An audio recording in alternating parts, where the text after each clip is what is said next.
నమస్కారం. ఆంధ్రప్రదేశ్ రాష్ట్ర రాజకీయాల్లో జరుగుతున్న మార్పుల్ని నియోజకవర్గాల వారీగా మీకు అందించే బృహత్ కార్యక్రమాన్ని మనం నిర్వర్తిస్తూ ఉన్నాం. ఇందులో ఈ కార్యక్రమంలో భాగంగా మనం వివిధ నియోజకవర్గాల్లో ఉన్న రాజకీయ పరిస్థితులని మనం తెలుసుకుంటూ ఉన్నాం. ఈరోజు మనం బనగానపల్లి నియోజకవర్గం గురించి చర్చించుకుందాం. ఇక్కడ బనగానపల్లి అనగానే మనకి గుర్తొచ్చేది పోతులూరి వీరబ్రహ్మేంద్ర స్వామి బ్రహ్మంగారు, కాలజ్ఞానం రాసిన బ్రహ్మంగారు. మరి ఈ నియోజకవర్గంలో అభివృద్ధి ఎలా ఉండబోతుందో మరి ఆయన కాలజ్ఞానంలో కూడా చెప్పినట్లు లేరు. ఇక్కడ ఏంటి అంటే మొత్తం బ్రహ్మంగారు కాలజ్ఞానం రాసిన ప్రాంతాన్ని కూడా ఇక్కడ స్థానికంగా ఉన్న వైసీపీ నాయకులు వదిలిపెట్టట్లేదు. అక్కడ మొత్తం ఆక్రమించుకుంటూ ఉన్నారు. మొత్తం ఇది అంతా కూడా మొత్తం బనగానపల్లిలో అక్రమ లేఅవుట్లని ప్రోత్సహిస్తున్నారు. మొత్తం బ్రహ్మంగారు కాలజ్ఞానం రాసిన ప్రాంతాన్ని కూడా వదలటం లేదు అంటే ఇంకా మరి ఇక్కడ బనగానపల్లి నియోజకవర్గం మొత్తంలో ఏం జరుగుతుందో అర్థం చేసుకోవచ్చు. కనీసం అక్కడ ఎవరన్నా అంటే మనకి ఏదన్నా మిడిల్ క్లాస్ వాళ్ళకి సంబంధించిన కాలనీ ఏదన్నా చేద్దాము అని ఎవరన్నా రియల్ ఎస్టేటు వ్యాపారి అనుకుంటే వేసుకోవచ్చు, కానీ అక్కడున్న వైసీపీ నాయకులకి కప్పం కట్టాలి, పర్సంటేజ్ ఇవ్వాలి.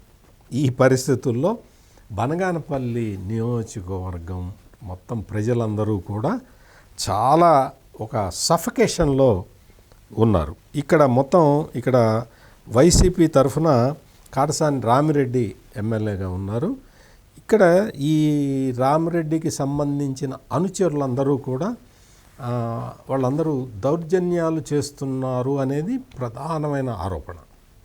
ఇక్కడ మొత్తం జరుగుతున్న కార్యక్రమాలు ఇవన్నీ కూడా మొత్తం ప్రజలకి సంబంధించిన విషయాల్ని పట్టించుకోవటంలో మాత్రం ఎవరు ముందరికి రారు.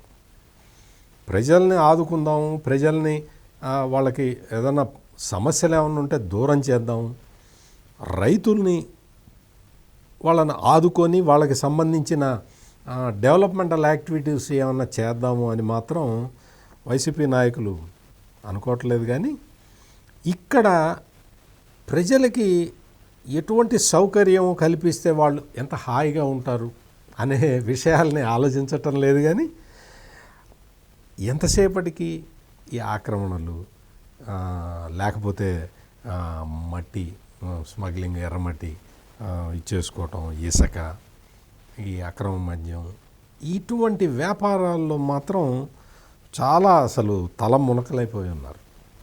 ఈ పరిస్థితి మొత్తం బనగానపల్లి నియోజకవర్గం మొత్తం కనపడుతుంది. ఇక్కడ మైనింగ్ ఎక్కువగా ఉంటుంది కాబట్టి అక్కడ వాళ్ళ ఆ ఫ్యాక్టరీ యజమానులు కూడా ఈ వైసీపీ నాయకులకి ముడుపులు ఇవ్వలేక చాలా ఇబ్బందులు పడుతూ ఉన్నారు. ప్రభుత్వం తరఫు నుంచేమో రాయల్టీ పెంచుతూ ఉన్నారు. ఇక్కడ వీళ్ళకి మాత్రం స్థానికంగా ఉన్న నాయకులకి మాత్రం వాళ్ళు నెలమామూళ్ళు ఇచ్చుకోవాల్సిన పరిస్థితి కనపడుతుంది. మొత్తం మైనింగ్ ఈ ఫ్యాక్టరీ యజమానులందరికీ కూడా ఇక్కడ కరెంటు సమస్య చాలా తీవ్రంగా ఉంది. వాళ్ళకి కరెంటు ఛార్జీలు పెంచటం, వీటన్నిటి వల్ల వాళ్ళు అదనపు భారాన్ని మోస్తూ ఉన్నారు.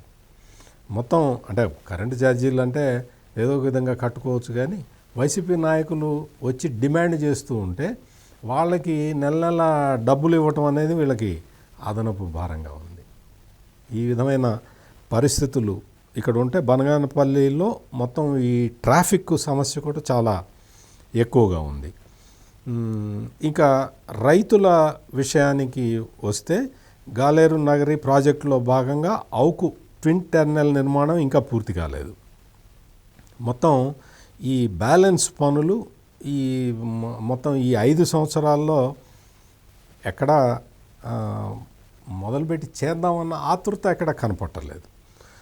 మొత్తం ఈ కొచ్చెరు ఎత్తిపోతల పథకం పూర్తి కాకపోవడంతో రైతులు ఇబ్బంది పడుతున్నారు.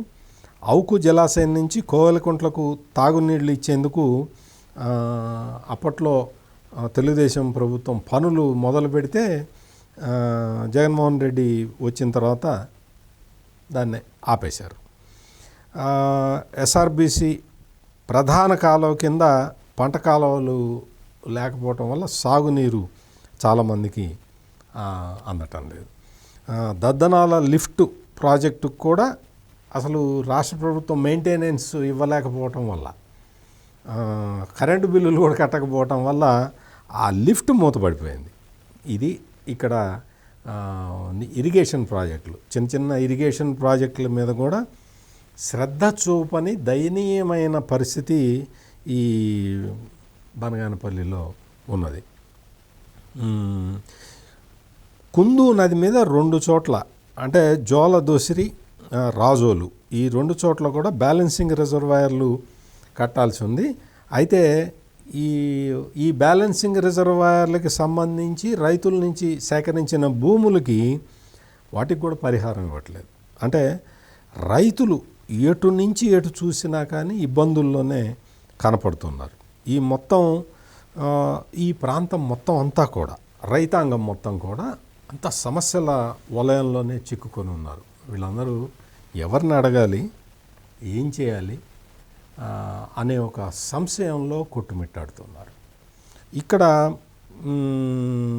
మొత్తం అంటే వైసీపీ నాయకులు వాళ్ళందరూ కూడా వాళ్ళు తీవ్రంగా మిగిలిన కార్యక్రమాల్లో అసలు తీవ్రమైన కృషి చేస్తూ ఉంటారు. అంటే ఏదైనా అక్రమాలు, దౌర్జన్యాలు ఇవన్నీ చేయటానికి, కానీ ప్రజలకి సంబంధించిన పనులు మాత్రం టేకప్ చేయట్లేదు. మొత్తం రాష్ట్ర వ్యాప్తంగా మనం చూస్తే జగన్మోహన్ రెడ్డి ప్రభుత్వం మీద వ్యతిరేకత స్పష్టంగా కనపడుతున్నది. ప్రభుత్వ వ్యతిరేకత, యాంటీ ఇన్కంబెన్సీ ఫ్యాక్టర్ అంటారు. ఆ యాంటీ ఇన్కంబెన్సీ ఫ్యాక్టరు బనగానపల్లి నియోజకవర్గంలో కూడా ఎక్కువగానే ఉంది. అయితే ఇక్కడ ప్రజలు ఏంటి అంటే ఈ మొత్తం అక్కడున్న వైసీపీ నాయకులు వాళ్ళు చేసే ఒత్తిడి వల్ల, వాళ్ళు మొత్తం కంట్రోల్ చేయటం వల్ల, అంటే ఒక్కొక్క గ్రామాన్ని కూడా వాళ్ళ కబంధ హస్తాల్లోకి తీసుకొని వాళ్ళే కంట్రోల్ చేస్తూ ఉండటం వల్ల ఇక్కడ ప్రజలు స్వేచ్ఛగా తమ భావాల్ని కూడా వ్యక్తీకరించలేకపోతున్నారు. తెలుగుదేశం పార్టీ నుంచి బీసీ జనార్దన్ రెడ్డి ఆయన ఇప్పుడు ఇన్ఛార్జిగా ఉన్నారు. ఆయన ఈ బనగానపల్లి నియోజకవర్గంలో సాధ్యమైనంత వరకు తిరుగుతూ ఉన్నారు. తిరిగి ప్రజల్ని గ్యాదర్ చేసే పనిలో ఉన్నారు. ఇక్కడ మాత్రం ఈ సమస్యల వలయంలో చిక్కుకుపోయి ఉన్న ప్రజలు ఎన్నికల సమయానికి స్వేచ్ఛగా ఆలోచిస్తారా, స్వేచ్ఛగా ఆలోచించినా కానీ వాళ్ళు స్వేచ్ఛగా ఓటు వేయగలుగుతారా అనేది ఇక్కడ ప్రధానమైన సమస్య. దాని మీద ఆధారపడే ఇక్కడ ఎవరికైనా విజయ అవకాశాలు ఉంటాయి. మొత్తం రాష్ట్రంలో చాలా చోట్ల, ముఖ్యంగా రాయలసీమ ప్రాంతంలో ఈ ముఠాలు ఇవన్నీ కూడా విచ్చలవిడిగా స్వైర విహారం చేస్తుండటం అనేది గత 5 సంవత్సరాలుగా మనం చూస్తున్నాం. అందుకనే అక్కడ ప్రజాభిప్రాయాన్ని సేకరించాలన్న ప్రయత్నాలు కూడా కరెక్ట్గా రిఫ్లెక్ట్ కావట్లేదు. అయితే ఎన్నికలు వచ్చే సమయానికి మొత్తం పరిస్థితి అంతా మారుతుంది అనేది మాత్రం మనం ఆశాజీవులం కదా, ఆశాభావం వ్యక్తం చేయొచ్చు. ఇటువంటి మరొక నియోజకవర్గాన్ని, అక్కడున్న రాజకీయ పరిస్థితులను మీ ముందు ఉంచటానికి మళ్ళీ కలుస్తాను. నమస్కారం.